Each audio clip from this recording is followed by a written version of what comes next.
ये मौसम क्यों सजे कैसा को छाया है कोई बता दे कोई बता ही ना ये मैं जानूं या तू जाने इस बात को कोई क्या जाने दिल तेरा मेरा दिल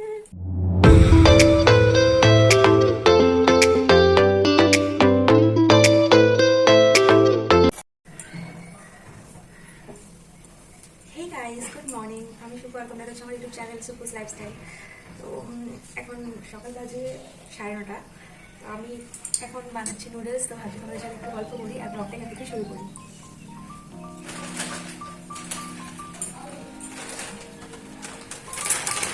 আমার ছেলের পরীক্ষা দিতে তাই এখন নুডলস খেয়েছি, তাই নুডলস বানাচ্ছি।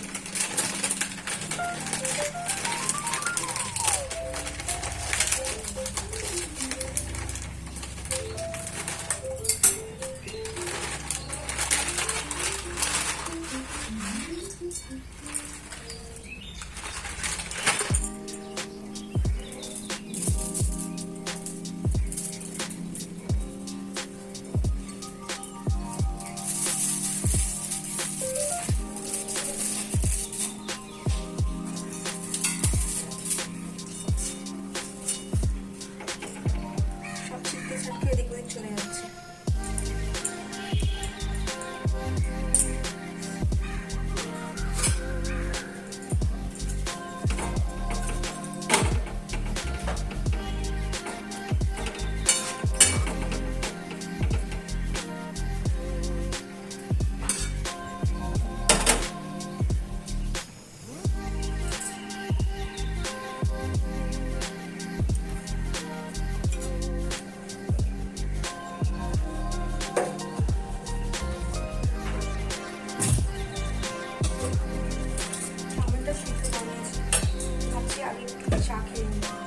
সকালবেলাটা আমি লিকার চা খাই, আগে আমি লিকার চা খেতেই পারতাম না, দুধ চা ছাড়া খেতেই পারতাম না।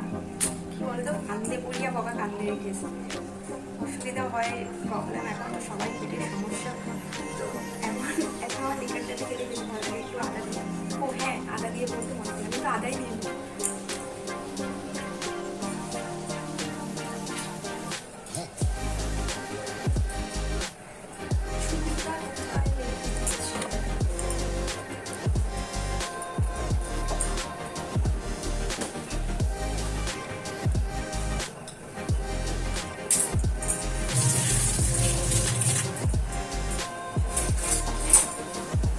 শর্টকাটে কাজ করতে পারলে লাগে, এই যে আদাটা খাই দেবো, এখানটাই খেতে পারবো।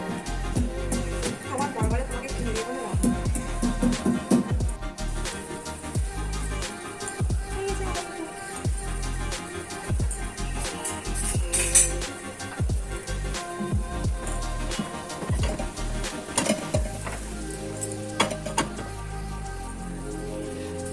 আর এই ছোট্ট বাটিটা যেহেতু একা চা খাই আমি না, ওই যে আগে বললাম আমি ভীষণ খুবই মানুষ, এই ছোট্ট বাটিটা একটার মতো চা বানাই, একাই খাই। আমার আদা দিয়ে চা বানানো বেশি খাই না, আমি অল্পই খাই, ছোটো কাপে। এখন আমি চাটা খেয়ে নেবো, তারপরে চাউমিনটা বানাবো। আজ আমরা নিরামিষ খাই, কারণ আমরা পেঁয়াজ রসুন কিছুই খাবো না, মাংস কিছুই খাবো না। তো নিরামিষটা মানে চাউমিনটাও নিরামিষ বানাবো। আমি না দুবার কথা বলে ফেলি। চা, তোমাদের নিশ্চয়ই সবাই চা খাওয়া হয়ে গেছে, আমি চাটা খেয়ে নিই।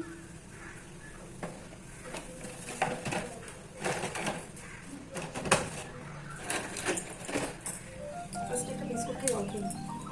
আমি না বিস্কুট বলি, তোমরা কী বলে বিস্কিট? আমি অত ভালো করে বলার অভ্যেস নেই। অ্যাকচুয়ালি আমি প্রথম থেকে বিস্কুট বলে এসেছি, তো আমি ওই ঢং করে আর বিস্কিটস বলতে পারি না।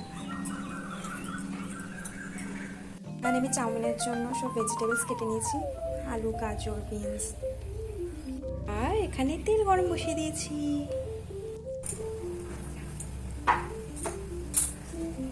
তেলটা একটু গরম হয়ে গেলে ভুগছি।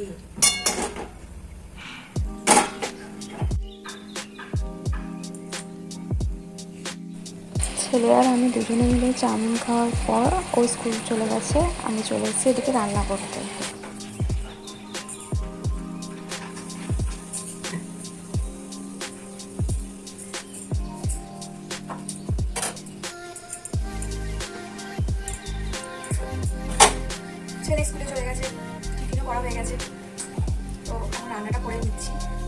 আজকে তো নিরামিষ রান্না, এখানে একটা ভাত বসেছে, একটা ডাল বসেছে, আর এখানে আমি পোস্ত বেটে নেবো। করবো তো এই যে আমি দেখো ঝিঙে আর আলু কেটেছি, ঝিঙে আর আলু দিয়ে পোস্ত করবো। আমি শিলেই পোস্তটা বাড়বো, তার তো আমার মিক্সিটা খারাপ হয়ে গেছে। মিক্সিটা খারাপ হয়ে যাওয়ার কারণে আমাকে শিলে রাখতে হচ্ছে। সেটা কোনো সমস্যা নেই, কোনো প্রবলেম হয় না। ভাতটা না হয়ে গেছে, ভাতটাতে ভাবছি একটা গড় দিই। আমি না ছোটোবেলা থেকেই মায়ের মধ্যে শুনেছি এই ভাত গড় দেওয়া, তো ওটাই বলো আমার হ্যাবিট হয়ে গেছে ভাত গড় দেওয়া। তোমরা কী বলো আমি তো জানি না, কমেন্টে জানালে আমি জানতে পারবো যে এই ভাত গড় দেওয়াটাকে আর কী কী বলা যায়। তো আমি ভাতটা যখন গড় দিয়ে নেবো, তারপর আমি পোস্তটা বানাবো। ডালটা কত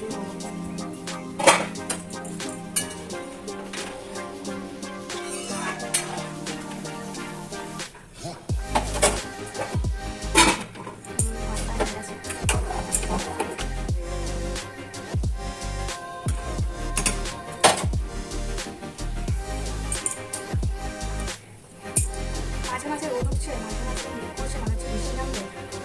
এরকম হচ্ছে বলে জানো তো সবার শরীর খারাপ হচ্ছে, শরীরে জ্বর জ্বর ভাব আসছে। এখন কত রোদ বাইরে।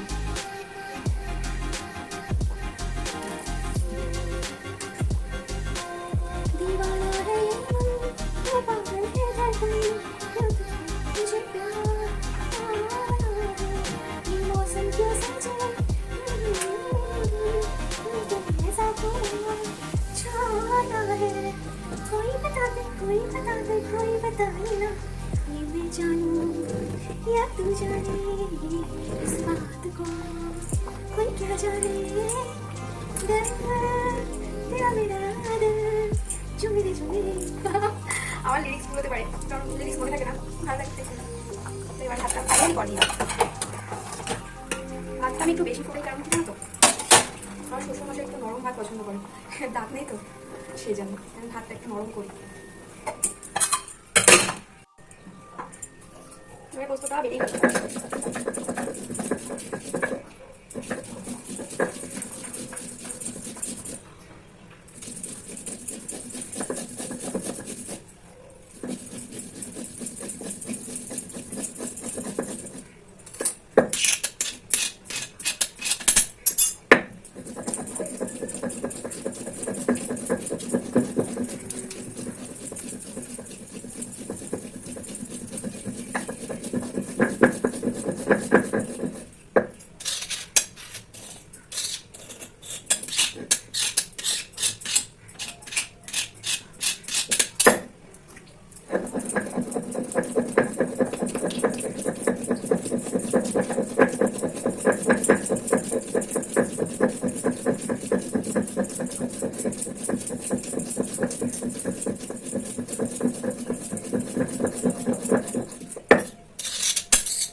ডালের মধ্যে সিম নিয়েছি, সিম আর ধনেপাতা দিয়ে ডাল করছি।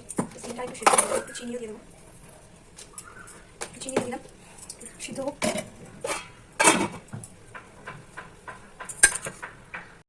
দেখো এখানে ভাত হয়েই গেছে, এই যে গরম পুরো। এখানে সিম আর ধনেপাতা দিয়ে ডাল করেছি, আর এখানে আমি অল্প করে ওই গাজর আলু সব দিয়ে ভাজা করেছি। এটা আমার বর খেতে ভালোবাসে। এবার আমি পোস্তটা করব। এখানে আছে উচ্ছে কুমড়ো দিয়ে ভাজা,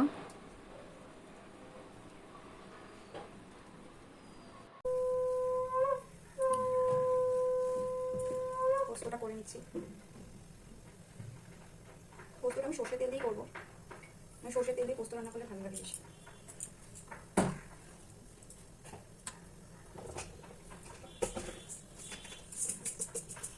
দিয়ে দিলাম কাঁচা বলছি খালে ছিঁড়ে, এত ভুলভাল কথা বলি না।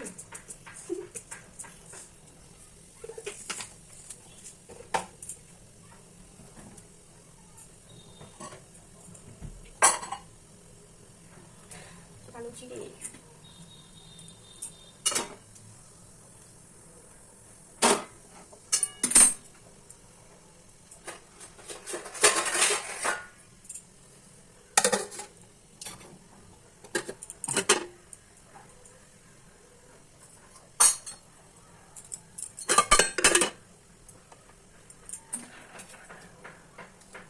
তেলটা গরম হয়ে গেছে।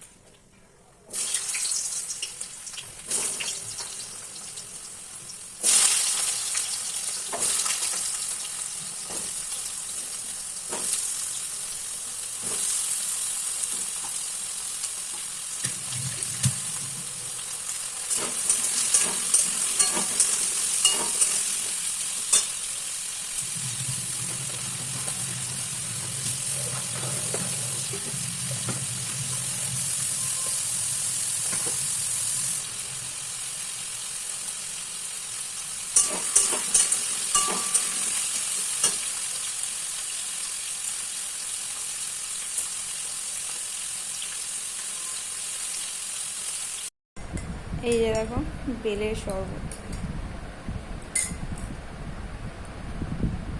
এদিকে তরকারিটা বসিয়ে আমি চলে এসেছি রিল্যাক্স করতে।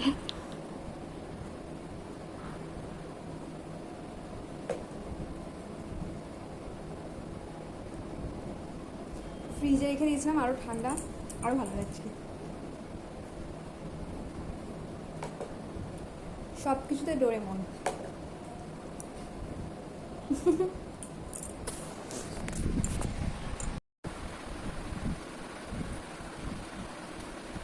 দেখো ডোরেমন, ডোরেমন ভীষণই প্রিয়।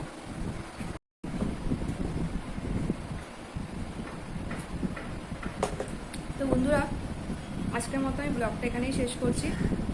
আমার চ্যানেলটা সাবস্ক্রাইব করে দিও প্লিজ প্লিজ প্লিজ।